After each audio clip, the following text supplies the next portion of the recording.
Hey, good morning and happy Sunday. Thank you so much for joining me and the rest of the Quaranteam here. We're going to do some Q&A with Pat. That's me. If you don't know who I am, my name is Pat Flynn, here to help you make more money, save more time, and help more people too. And we are 270 episodes in, which is crazy. And we're going to get to 365 within 95 days now, which is really amazing. That's the goal, to get to 1 year streaming every single day, and so far we're doing good. So welcome everybody. Thank you. I hope you enjoy the Christmas shirt, the ugly Christmas sweater that I have on right now. Getting a little cozy. I have my coffee. It is in fact brewing right now, so I was a little bit late to start this morning. It's Sunday. My wife and I stayed up late last night just having some fun conversation. It's always good to just do that, and planning for 2021 and what we may or may not be able to do and things like that. But really excited today. We're going to pop on some lo-fi Christmas music from Harris Heller. Harris Heller, yes. He's got a brand new Stream Beats playlist that's all Christmas music, which is cool because it'll be cool. Anyway, thanks for being here today. Excited to answer your questions. I see a bunch of them have already come in, and I'm going to be here to serve you for the next hour. So, really stoked, and we'll talk about the movie and some other fun things too. So thanks again.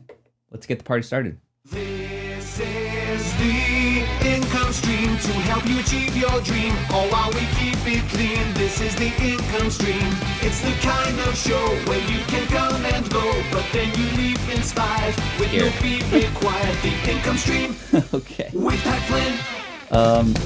The last time I tried to do this is called an Aeropress, right? So you put the beans in here, you put the water in here, you make the bean water, and then you push this down. I think Rob asked earlier, like, why would you want to put hot scalding water in your mouth? It's not water. It's bean water that gives you energy and is just such a fun, cozy way to start the day. Happy Sunday, everybody. Thanks for being here today. I agree with you, Scooby. This is not an ugly sweater. This is a timeless shirt or sweater, if you will. One for the greatest of all time. Time to stop with these jokes and puns. But you know why this is so hard? First of all, I'm not left-handed. I'm right-handed. Secondly, I'm usually like on top of the counter pushing this down. But the last time I did this on the stream, it exploded. So I don't want to do that right now. So I'm going to go slowly. And I think, there we go. There. So what this does is it kind of creates like a vacuum within, which then absorbs more of that wonderful bean that we call coffee. And then we go from there. So now I'm looking for... Hold up. I didn't think ahead. I didn't think to where I was going to put this thing after it was done. Okay, so it's all in there now. Woo, see that smoke? Cheers, everybody. Thank you. Okay, so I got a question here from Gaming with Razor. Two-person podcast advice. Number one, have fun. But let me give you just a brain dump of things that might be able to help you if indeed you're going to have two people hosting a podcast. Number one, truly make sure that you're both committed to this. If one person is not committed, it's going to be a big time struggle.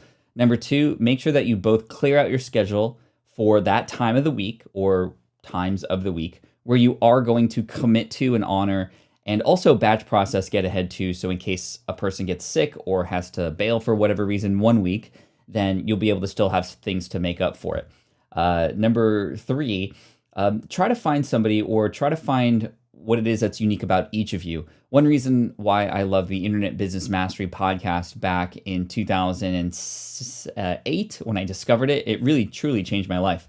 But one reason why I loved that duo, Jason and Jeremy, who hosted that show, is because Jason was more of the analytical, sort of logical, sort of like mathematical type person, and Jeremy was the storyteller, and he was the one who was more emotional. And both of those people together combined created an amazing force.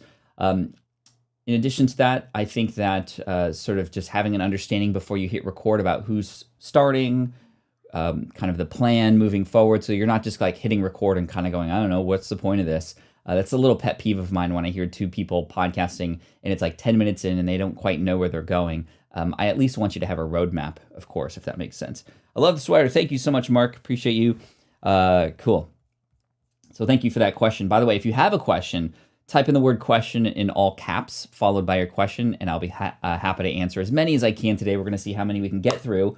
I'm also excited because I'm going to put on some music in the background too. So let's put on some Harris Heller Lo-Fi.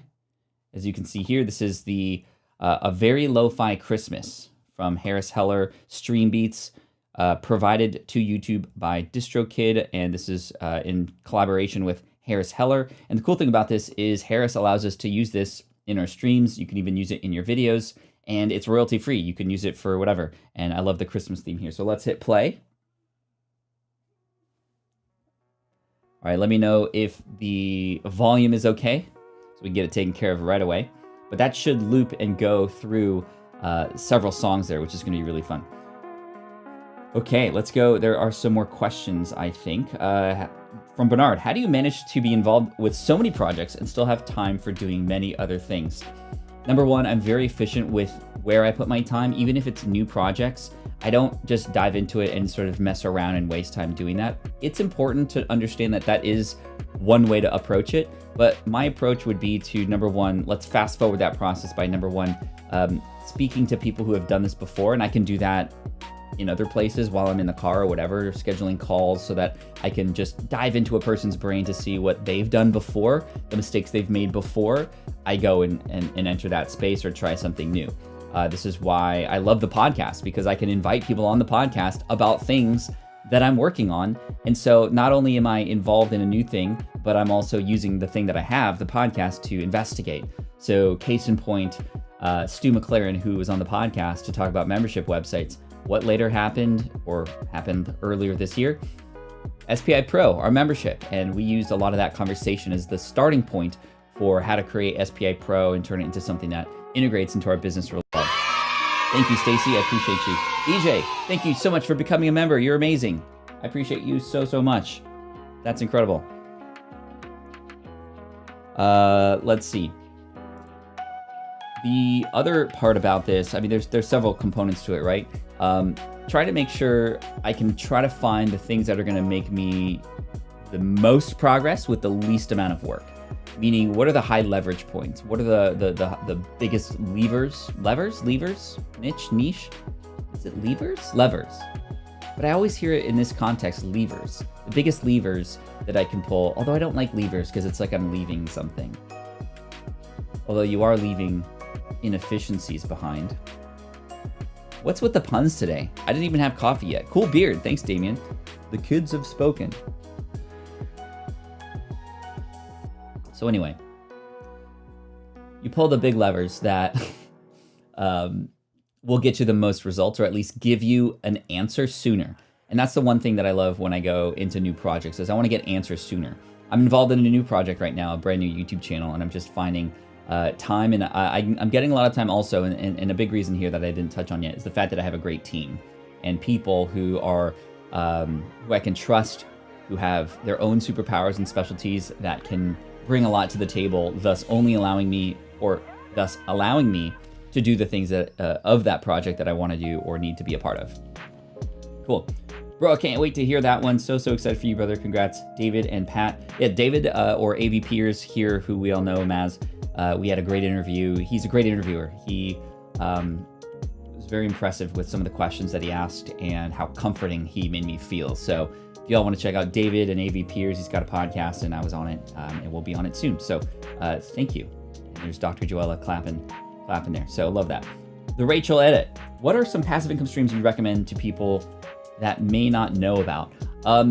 So the idea, so here's one that's fairly new, Supercast. Supercast is a way for you to generate income through a private podcast feed.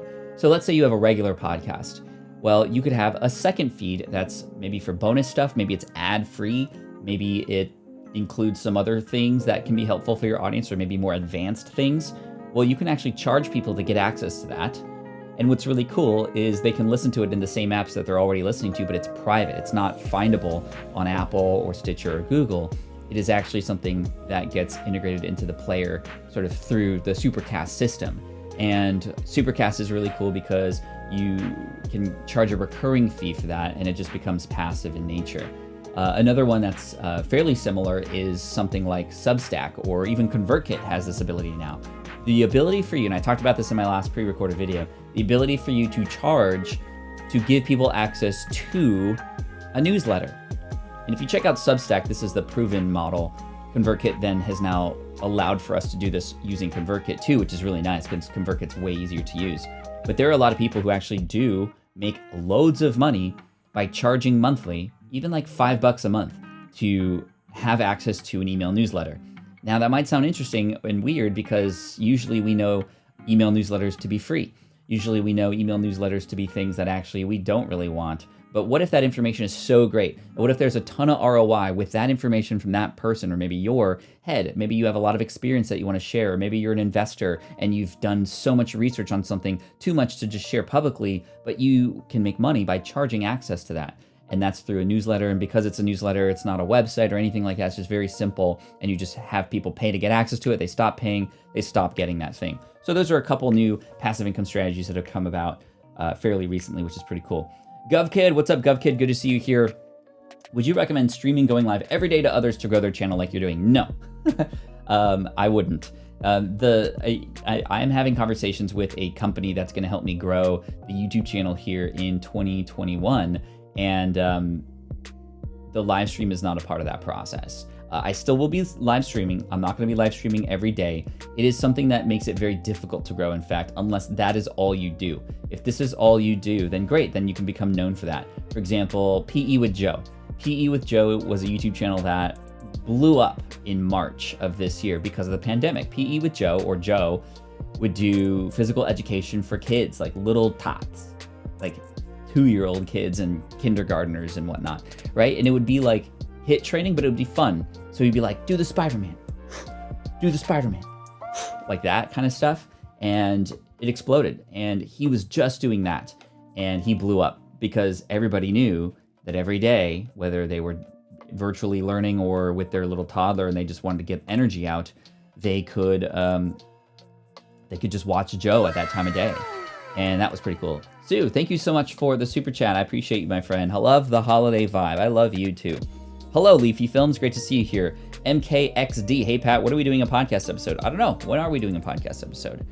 Shoot me a note, pat@patflynn.com. Can't guarantee everything. I am booked like crazy, but at least we can start that conversation.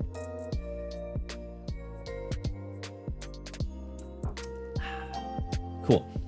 But I wouldn't recommend going live daily unless that's what you are going to be known for. And for me, that's not what I'm known for. This channel didn't start that way, and most of the videos that perform well and get sent to more people are the ones that are actually pre-recorded and very defined. It's not to say that it couldn't work, but live is different than pre-recorded for sure. And the audience that you build for certain videos that you create may not be the same that would want to show up to those live videos, for example, if that makes sense. Question, good afternoon here. Where are you at, Pat? Thank you, Patricia. I'm in San Diego, California. It's currently 9:16 a.m. in the morning. Thanks for joining me this morning. Rachel, what are some, oh, we did that one already. Ambrosia, thank you here. I love your avatar, by the way. Is there any way to stream the stream beats without YouTube ads? Yes, there is. And I think that that's what you're hearing right now, right? If you're hearing ads, let me know, because you shouldn't.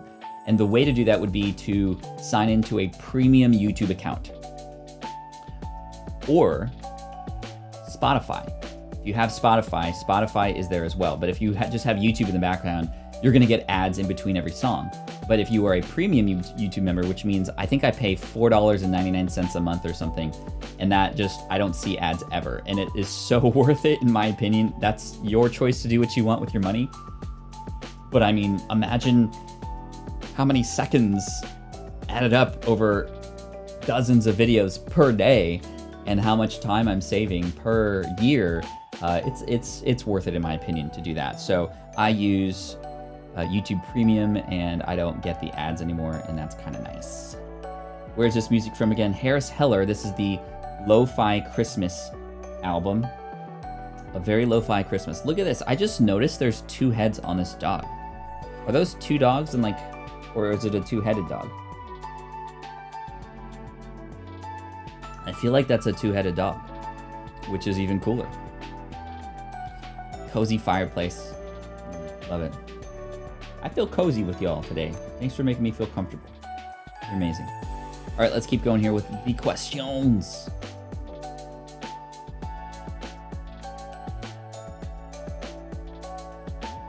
Spotify has ads every couple of songs. Maybe if you are a member there too, you wouldn't have ads. I don't know. But if you're not paying, they got to make money somehow, I guess. That kind of makes sense.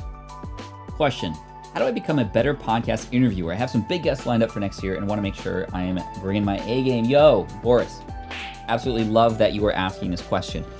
Because interviewing is one of my favorite things to do. Not only are you able to collect information from somebody else who has amazing experience that you don't, that you can then bring to your audience, which is of service to them, but you're able to then build a relationship with these people too. This is how I became friends with Tim Ferriss, Gary Vaynerchuk, Shalene Johnson, Donald Miller, Dan Miller, many more people, was through the conversations that we've had on the podcast. So the better interviewer that you can become, the more likely it is that not only are you able to bring great information, but on an existential level, you're just able to make better connections and befriend people. So I love that. So how do we become a better interviewer? We become a better interviewer by becoming genuinely curious. When you are curious about something, you ask the same questions that your target audience or your listeners may have as well. When you are curious about something, you continue to ask why in different ways, but you can literally just ask that question why to go deeper. And typically when you're asking questions, you're going to get back a surface level answer. And typically that's just the boilerplate answer that this person has said many times before on episodes that they've been on from other podcasters. It's when you go, well, why did you feel that way? Or what happened next? Or keep going. That's when you start to dig and find the gold underneath. And that's when the episodes really start to shine, because gold can be shiny, right? Kevin says, can I play whatever music I want in the background of my lives? No, you cannot. I cannot pull up Blink 182 or Drake or anything like that. YouTube especially will dock my video and at least make it not monetizable, if not offer me a copyright strike. And if I get too many of those, my account will be disabled. So I don't want that to happen. And I know that you don't want that to happen either. So I think that's really key to understand. This particular song or music is from Harris Heller, and Harris Heller has created this playlist so that we can do this. He's assured us that it is royalty free, which is really cool.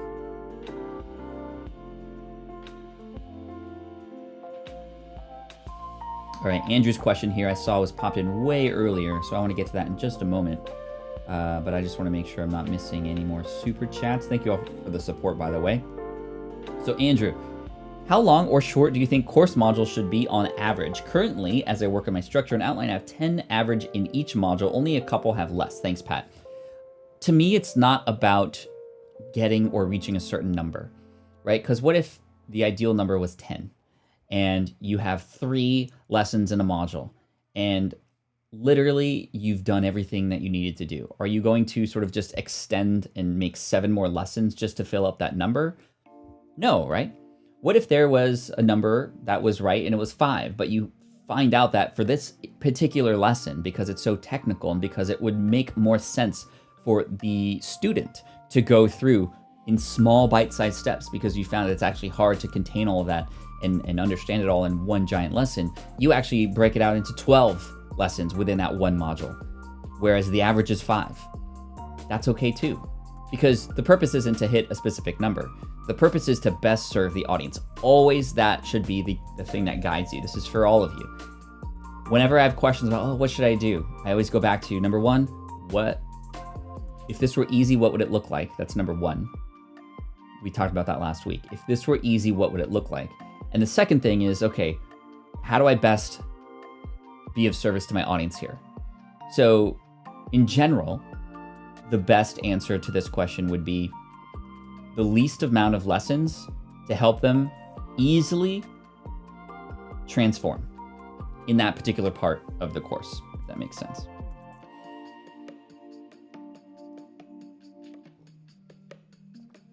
Cool. So I'm getting to as many questions as I can. There are a ton of them, and I appreciate you for that. But as a result, it makes me a little bit harder to answer everybody's question. I'm not able to get to everybody. I apologize. Let's see, Angelina. I want to prioritize yours if you can share it again. Oh, there it is. Angelina, do you use note-taking apps or traditional writing on paper? What do you suggest? So I've actually been using Arv. I see your question, man. You don't have to spam it a bunch of times. I'm not going to answer it if you continue to do that. Regina, thank you. Join Rumble in addition to YouTube. I'll get to that in a minute. I'm going to continue to answer Angelina's question here, which is, one more time, thank you so much for that. Do you use note-taking apps or traditional writing on paper? I, for the longest time, have flip-flopped, but I found a brand new tool just last month that I've been really enjoying because it keeps it simple, it's not super complicated, and it's actually called Keep. Have any of you have ever heard of Keep? Keep.google.com.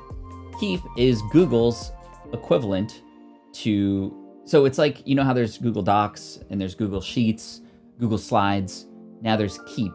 Keep is a note-taking sort of app that transcends your iPhone, Android, desktop, what have you.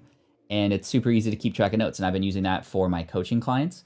I've been using it for just little ideas here and there. I've been using it a lot for this brand new YouTube channel that I'm creating, which if you didn't hear, I'm creating a channel about Pokemon cards and collecting, and I'm gonna have so much fun with this. I've already created some fun content to share. And if y'all would like to see another video preview of something that I filmed the other day, that will be inserted into that channel. Again, I'm just using it as an experiment to, number one, just have fun. Pokemon cards have been sort of rekindled in my hobby sort of repertoire this year as a result of the pandemic and connecting with a few friends. And it's just going to be a fun side project. But number two, I'm bringing a lot of my knowledge into this space and doing the market map exercise and doing a lot of the things that I teach whenever I teach you to create something new. How are we going to stand out in this audience? How are we going to stand out of the crowd? It should be a lot of fun. Martin says, thank you for introducing Hal Elrod to me. I watched The Miracle Morning yesterday. I start my new life tomorrow. I'm becoming my future. Good for you. Good for you. Evernote is great as well. There's a lot of different note-taking apps. I think that whatever works best for you is the right answer. I had once tried a number of things that other people have shared, from crazy little shortcut code-based note-taking apps to, other things. And it's just, I found the one that works for me right now, and it's maybe going to change. I don't know. But Martin, thank you so much for the super chat, my friend. I appreciate you. There was another super chat from Regina here. Join Rumble in addition to YouTube.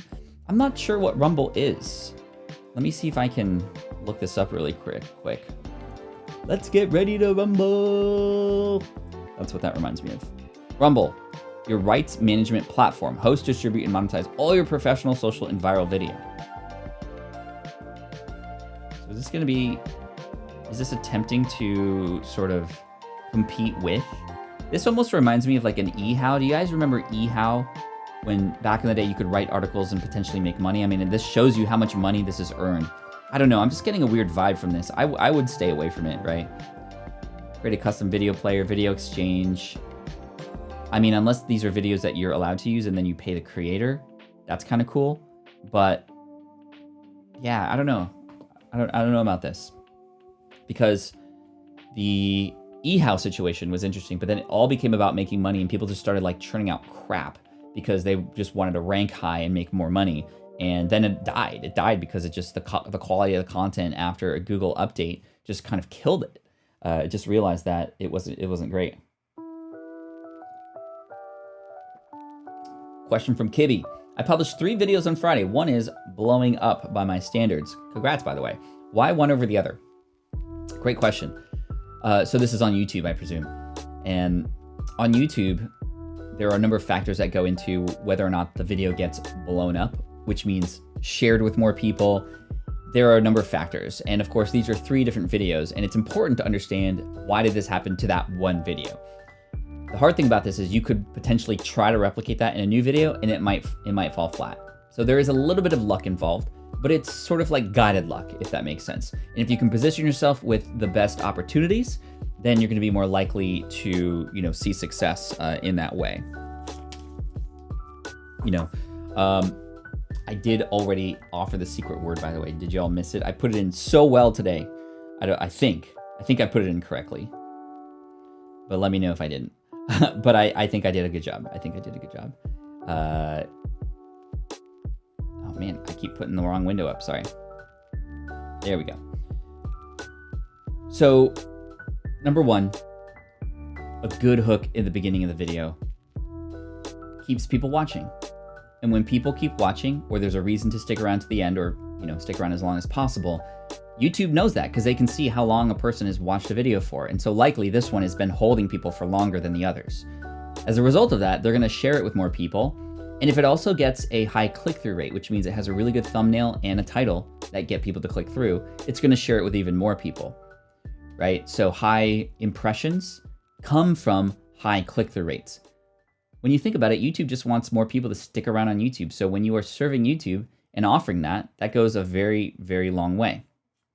Let's go back to this Christmas album because I think it's restarting.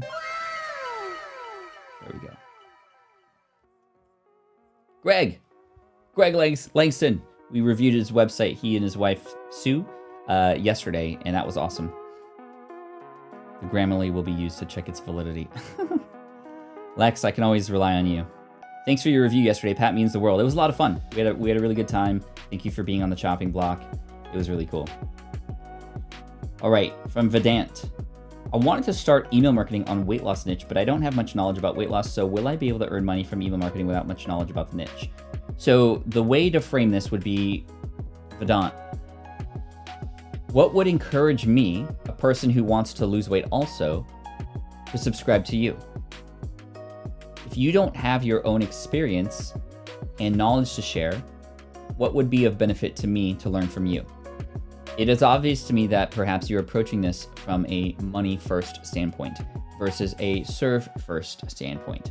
To me, your earnings are a byproduct of how well you serve your audience. If I could go back into time, I would tell my younger self exactly that. How much you make is directly proportional to how well you serve others. In other words, to quote Zig Ziglar, nobody's ever gotten poor by helping others get what they want. It's a quote that's similar to that, but it basically means, you know what I mean. So if you can help people understand that you can help them get there, great. Now, does this mean you first have to lose weight on your own? No. You could have the most knowledge about something, but if you don't know about something, how else might you be able to do it? Is it impossible? It's not impossible, but it's very hard. Because for the same exact reason, right? It's like, imagine going to the gym and then you hire a personal trainer, but then the trainer comes out and he or she is, obviously not in the most fit position, and they're maybe quite overweight, and they're still telling you what to do, but they're not doing it themselves. That's going to come across really hard. Or maybe they aren't overweight, but then they go, okay, do 10 push-ups. And you go, well, why do I need to do 10 push-ups? And you go, well, I don't know, I just heard it was good. That's not going to come across very well either, right? But that's, again, not to say that this is not impossible. Case in point, I built a website to teach people how to start a food truck. Did I have a food truck myself? No. Did I have any experience in food trucks? None, other than just being a patron and eating lots of burritos and tacos here in Southern California. So how was I able to do it? To a point where I was actually able to create a resource that A, was ranking #1 in Google for several keywords, B, was making a few $1,000s a month, and C, I was able to sell it at the beginning of this year. It's because I positioned myself as somebody who was learning with the listener or with the reader. So one way that you might be able to position this, Verdant, would be, hey, I don't know much about weight loss. And if you are overweight, it's obvious that you don't know much about it either. But I want you to come on this journey with me as we learn together, and I'm going to put myself out there for you. and I'm gonna learn from the experts, and I'm gonna relay and take this information and make it even easier for you to understand too. So if you wanna join me on this journey, please subscribe to this email. I'm gonna send you weekly emails about everything I'm learning so that you can lose weight too. And we are in this together. That's called a journey blog or a work in public situation, if that makes sense.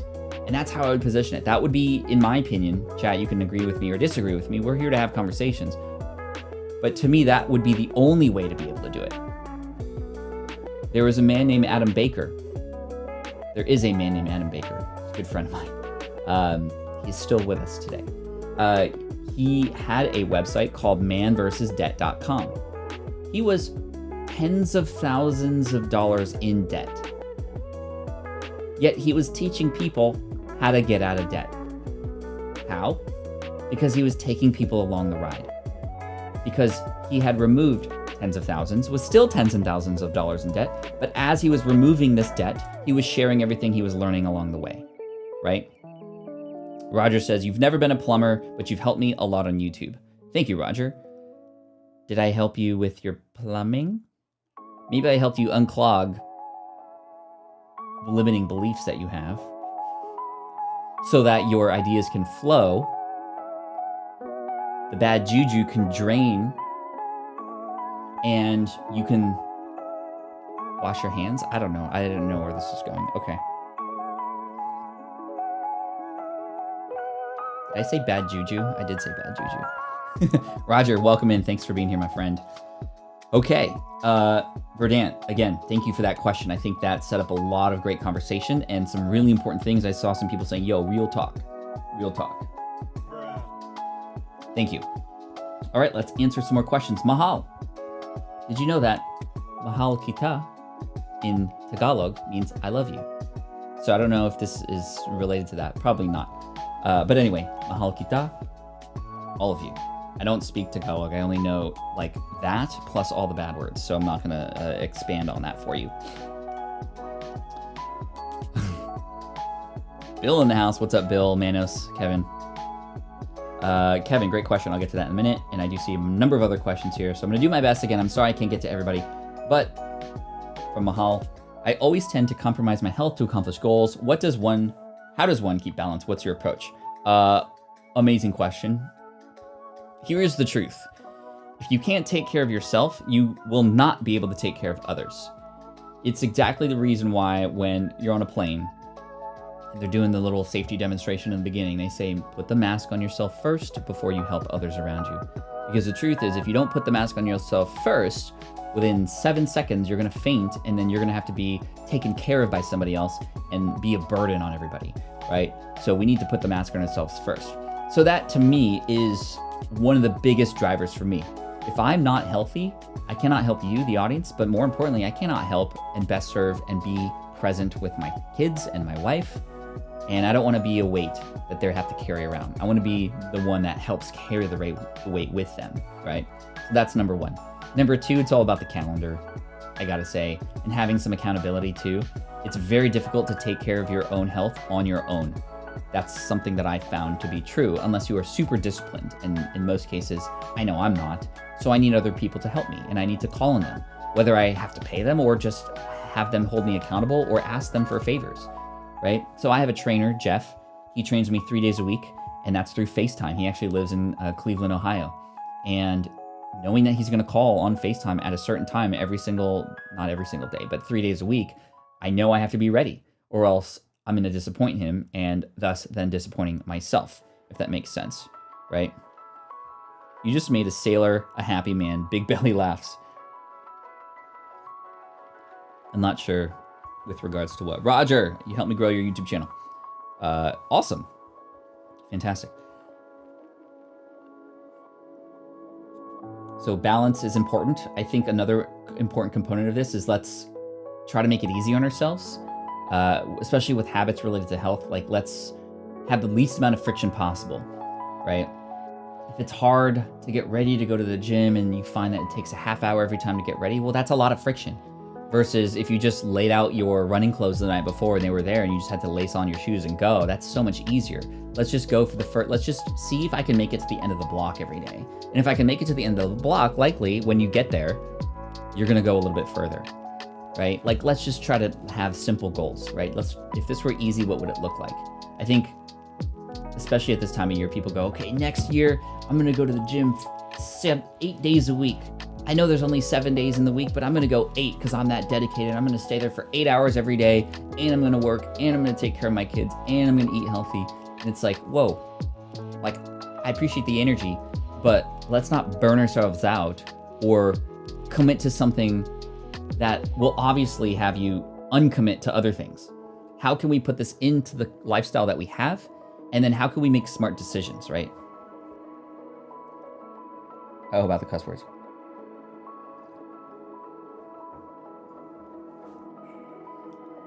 Peter, I've interviewed 4 of the best there in their sport in Australia. How do we get the most leverage from these interviews? So number 1, just putting it out there is not going to be enough. I think that number 2, you could potentially, and this isn't always possible, especially when you interview the best people. We talked about on Thursday how to get top A-listers on your show. Even if you get them on your show, they're not necessarily going to grow your stuff. Where growth can happen is through association with them. So your current listeners will become bigger fans of you because they're going to see that you are getting access to the top A-level people. Number 2, showcasing those interviews on your website will be important. Mentioning those podcasts and those interviews in future episodes will create a little thread line between a person listening to an episode that maybe doesn't have as much authority, but then realizing that, wow, you actually did interview somebody, I should go listen to that one too.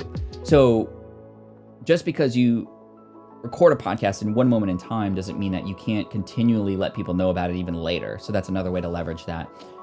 Number G, you can take certain segments of it that are really good, and you can leverage their name in a way that does work. For example, if you interview this person for an hour and there was a 10-minute chunk in the middle where this person was talking about their biggest failure in their life, for example, well, let's take that part out and let's put it on YouTube as a how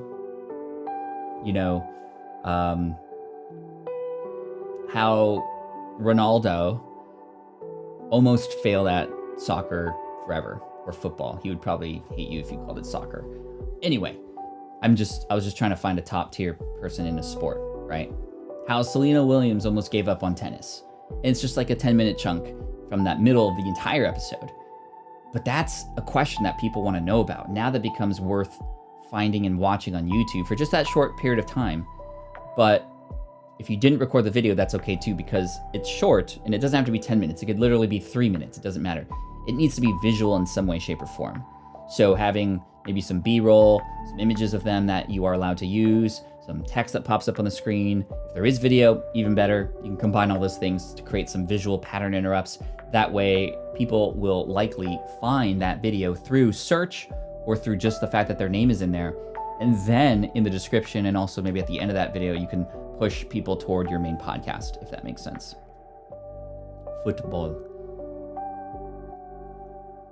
Paximus. Yo, Paximus is in the house. We missed you, my friend. We are still here for you. Thanks for coming in. Appreciate you. Dave, pleased to meet you as well. Dave, thanks for being here. I appreciate you. We have 88 people in the house, which is my favorite number in the world. That's a sign. All right. Peter, I hope that answers your question, and I like to go deep with that kind of stuff.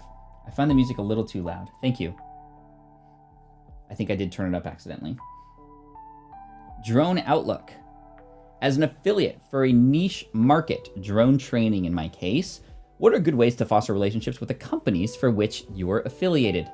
One of the best ways and quickest ways that I found is to use their product and make them look good, right? So let's say, for example, you are affiliated with a company that creates a special drone controller. And what you then do is you create an amazing video about that controller. Number one, you can already start to see potentially how you can generate an income through affiliate marketing by just promoting it, and maybe even just promoting the Amazon link for it or whatever. even without having a relationship with them already, you'll make them look good, right? And hopefully this video does well, or even if it doesn't, that's a great starting point for a conversation. Maybe you connect with them on social media first. Maybe you then send them an email and say, hey, I filmed this video, just thought you'd like to see it. I'm a big fan and appreciate what you've put into this product. Maybe there's a way we could work together. If there is, let me know. And that way you could just start that conversation, right? Drone out look.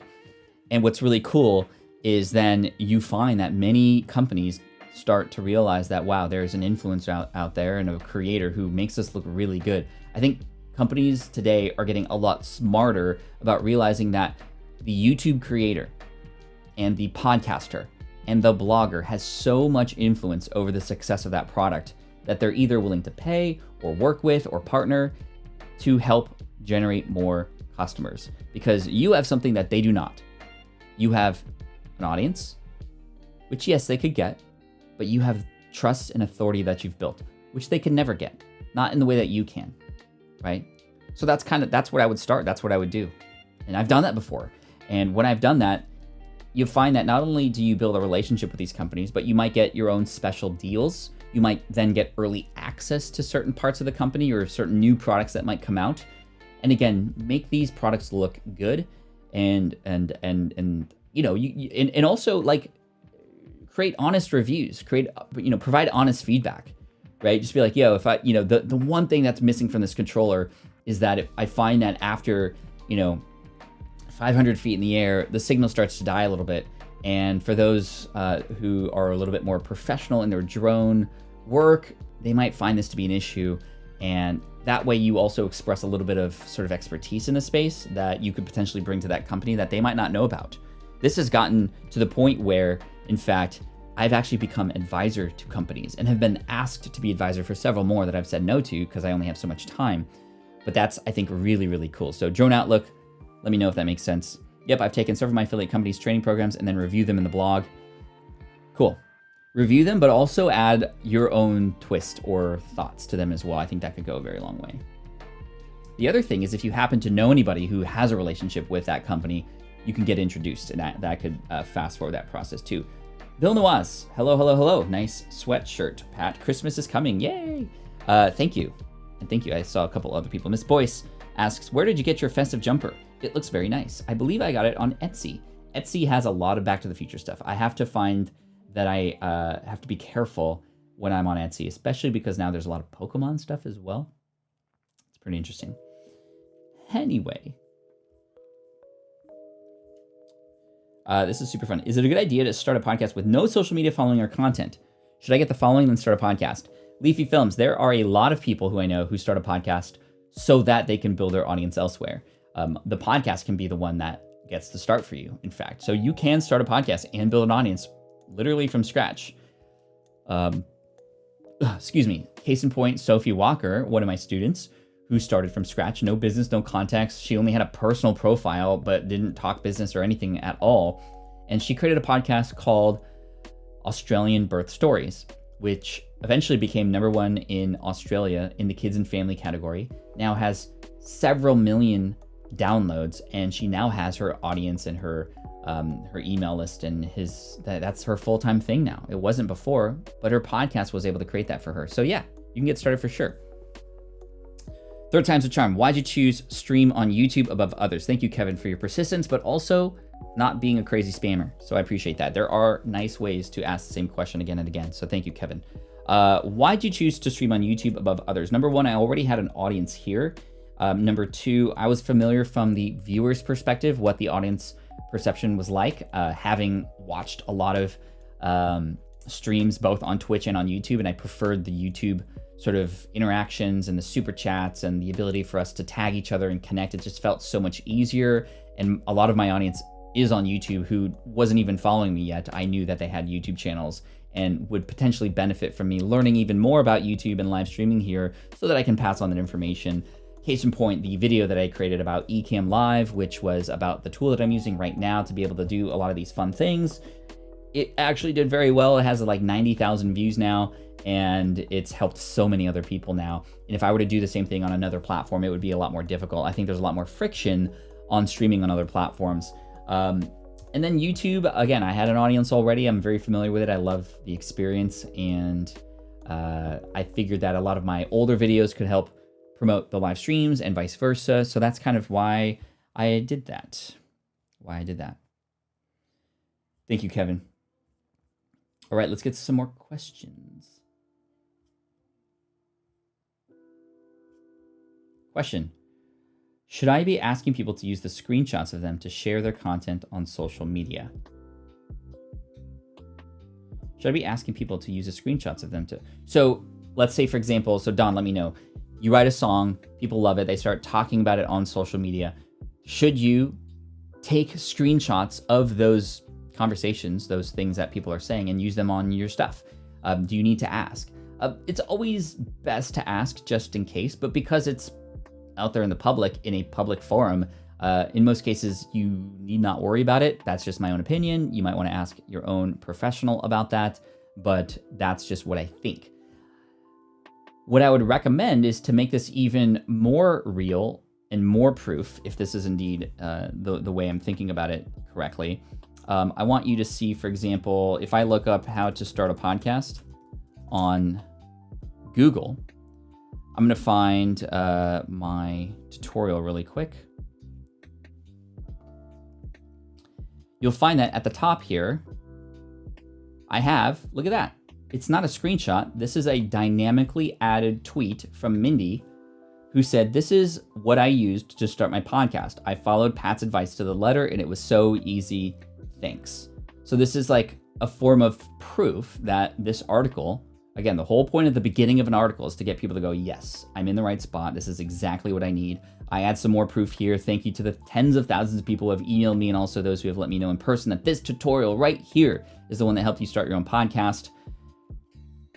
Many people who go to this end up wanting more and becoming students to get the quick way to go about it and all the details in between. So this is a great lead magnet, but in addition, some people have, fought their way through figuring it out on their own.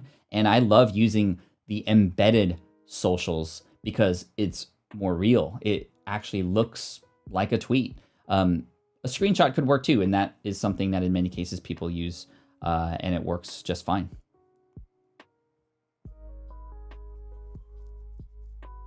Cheers, bud. You're an Irish brother. Indeed.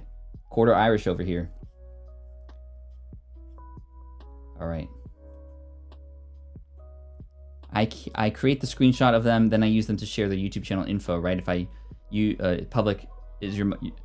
if it is public, your mug is game. Pretty much. If you wanted it to be private, you wouldn't put it out there, right? But again, I love the idea of just asking because this person may really get a joy out of knowing that you want to share what they said and, share their success with others. You could even potentially, if you're going to share it on a website, for example, put a link to it or put a link in the description on YouTube. If you share the screenshot, that could go a long way. Gabrielle says, "Hey, friends, on mobile, but want to say, hey. Hey, friends." Let's see. The Destiny Show. What advice can you offer with dynamic ad insertion with Megaphone? I'm migrating my podcast to Megaphone and want to make sure I do everything right. Any advice? Yes. So we took a phased approach to this. And if you don't know what dynamic ad insertion means, this is sort of the new wave of podcast ads and podcast hosting. The ability for you to, phase 1, upload your episodes raw, no ads. Phase 2, upload separately an audio ad and have the ad be inserted into that episode that you've already uploaded at the moment that you want it to be inserted. You can then share that, I want this ad in particular to be, played 1,000 times. And after 1,000, I want it to stop. So you can sell, there are going to be 1,000 impressions of this ad on our podcast. You can have it be just in your latest episode. You can have it be your entire back catalog.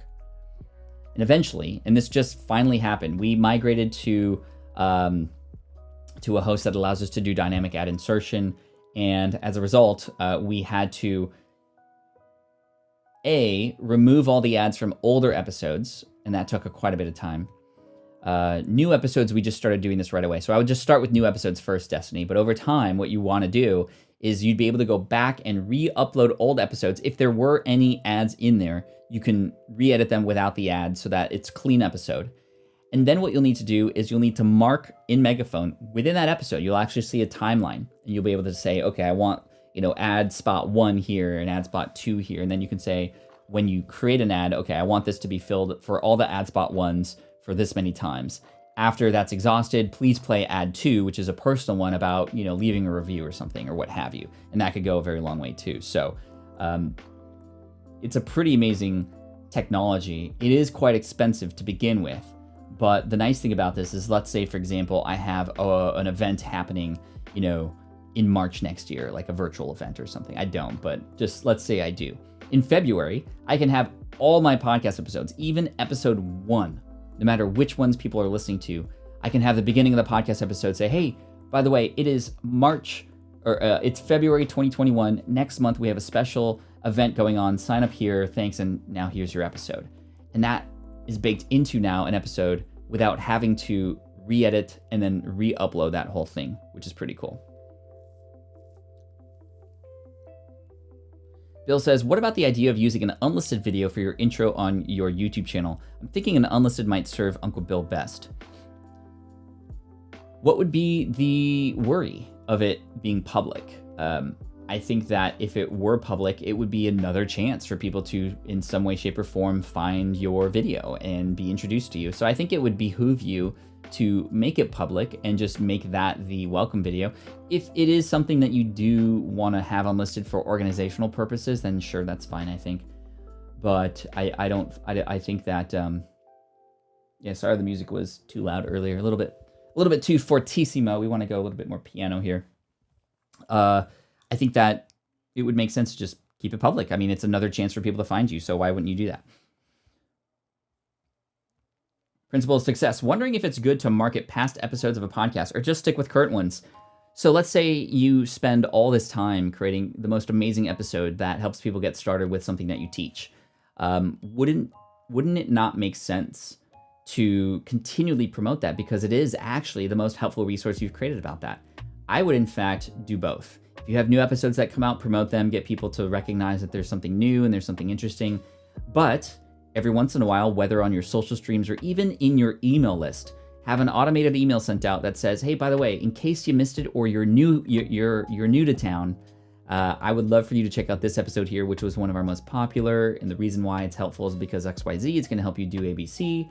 And you can click here to get access to it now, or you'll find it on iTunes or Apple or Spotify, Google, etc. Right? Nice Air Mags, thank you. Completely bootleg. They are not real, but that's what I needed in 2015. As I walked on stage, coming out of a DeLorean to give a presentation during that 30-year anniversary. That was in Vegas. They do light up though, but I haven't charged them in a while, so anyway. Yo, the questions have been on fire today, everybody. Thank you so much for that. I want to play a video for you if you want to see. It's just a little fun video that I created. Here's what I'm doing to support this new YouTube channel, right? One thing that I've learned, and I got this from a man named Ali Abdal, who is another YouTuber here, who's been super inspirational to me lately. I highly recommend you check him out. He helps you with productivity and organization. He is a Cambridge, he studied at Cambridge to become a doctor, and he's been just sharing his journey along the way about productivity and staying focused and, you know, scheduling and whatnot. Amazing content, by the way. He created a little segment of a video that was out of an interview, and he shared this on social media that was about creating a BRoll Bank. So you know how I share that we should have a story bank, whether it's on Evernote or in your notes or wherever, where it's just like you can put stories in that happen at the end of the day. You maybe think about the end of the day, what was the most noteworthy thing that happened and what lesson did I learn from it? You know, start creating a bank of that so you can pull from that later. But he also said create a BRoll bank. That means for whatever niche you're in, like just either hire a videographer or do it yourself and film B-roll that you can then insert into your videos of, you know, you reading on the iPad, you sitting on the couch reading a book, whatever. And now as you're creating videos, and I thought this was so smart. I was like, why didn't I think of this? This is so genius. Because now my videos can have, you know, B-roll and pattern interrupts, but they're of me and me doing things, right? And I'm like, oh, that's great. So Ali Abdal with 2 A's at the end, he's great. He's great. Awesome videos, really good production, and it's just him. And I'm learning. So I have here, for example, a huge number of B-roll videos that I've created. So these are related to my new Pokemon channel that's coming out. If you want to see the Pokemon channel, look up Deep Pocket Monster here. You can go there after. You can subscribe if you want to like follow along and see how I'm doing this. But I haven't created any videos yet, and I already have like 50 subscribers, which is kind of cool. But that's mostly you guys. But I'm going to see if I can get to 1,000 subscribers before the end of the year with a single trailer that I'm using a lot of these cool things for. But let me show you what I'm doing here. These are just names of different sets and different kinds of things. I'm looking for, oh, Pan Slider 1. Is this the one? I think so. Open with QuickTime. Let's see. Yeah. Okay. So watch this.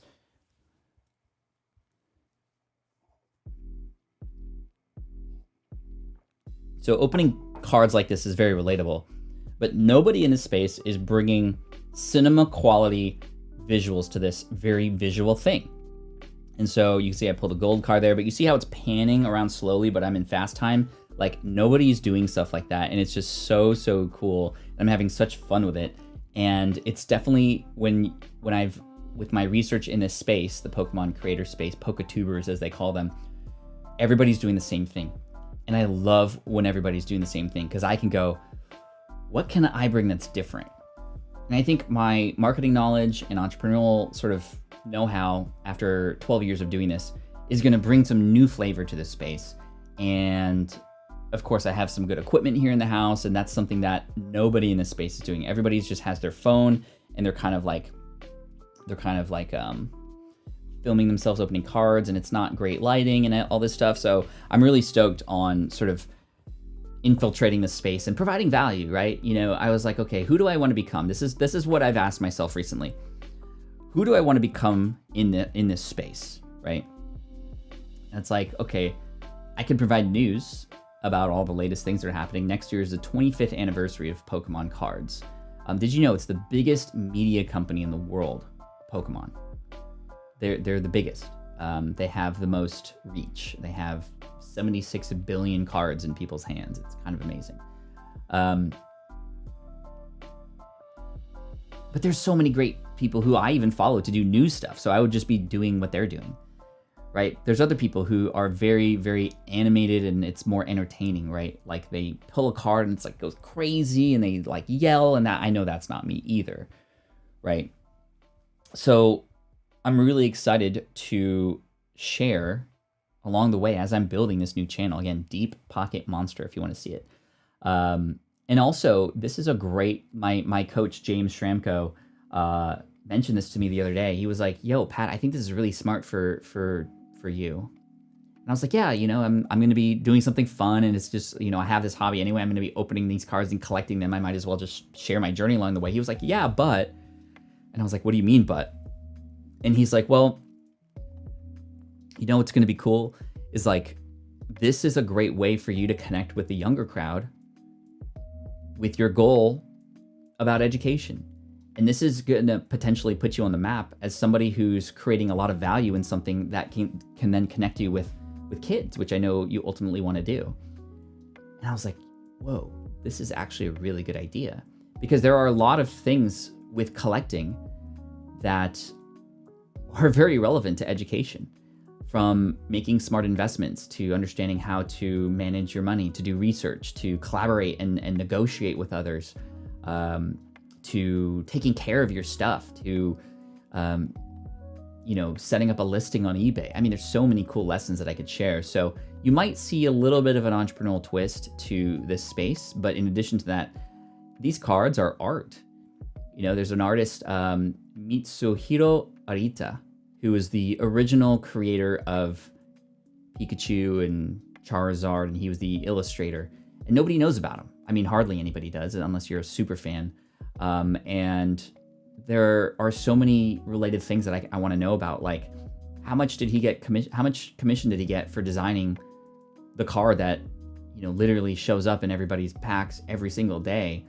I know he doesn't get a royalty on that. He's already looking for new work. It's just so interesting. So there's a lot of fun things to uncover that I think a lot of people aren't going very deep with, hence Deep Pocket Monster. So it's two meanings, right? Deep pocket and pocket monster, and deep pocket, which is like money, but it's more about deep pocket monster, going deep with the analysis, with the investment opportunities and stuff. So I'm really stoked on that. It should be cool. It should be cool. So again, deep pocket monster. And I think it's going to be a fun way to connect with people. I've already made some really good friends in the space just being involved in live streams, actually, which is cool. Slush, Pat, what's your best Pokemon in terms of art, in your opinion, and best Pokemon in terms of money? So I have gosh, there's so many. You'll have to watch the channel. I don't want to get started on this because I'll go down a rabbit hole. But anyway, I'm excited. I'm really excited. We'll see what happens. But most of all, I'm just going to continue to have fun with it. And don't worry, it's not going to take away from what I'm doing here. I've already allocated when and how I'm batch processing videos. I have a person who's going to be helping me edit.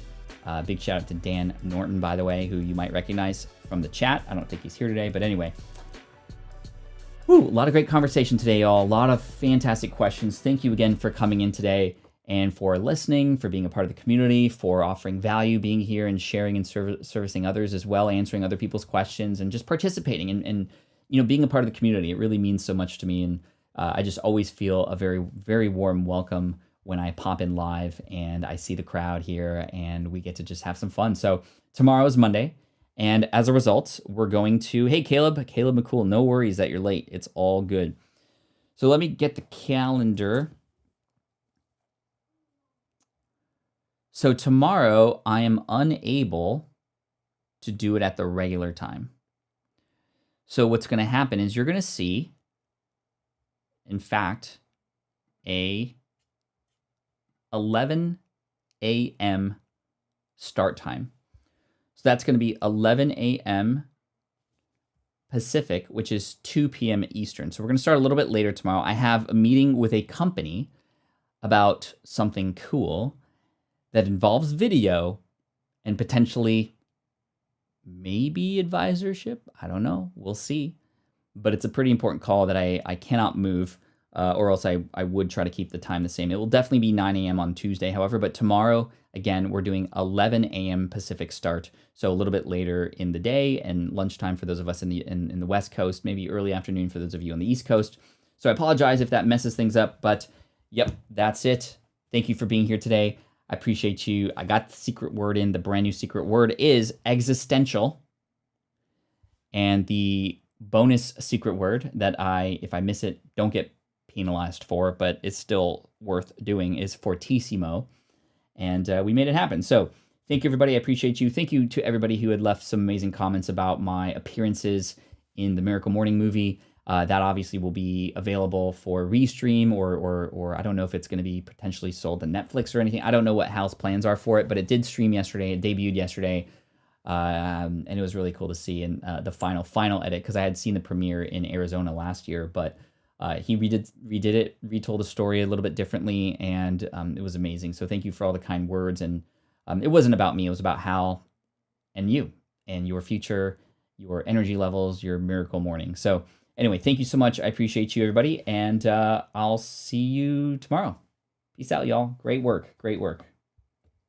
This is the income stream to help you achieve your dream. All while we keep it clean. This is the income stream.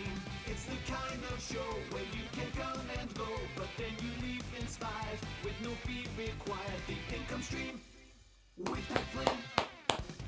That's right, 270 episodes in. How crazy is that? We're on our way, folks. First of all, we're only a month away from 300. I'm so focused on 365. Like, let's talk about 300. Let's do something fun. I'll come up with some ideas. I'm sure you will too. Thanks, everybody. Appreciate you. Peace out. Love you.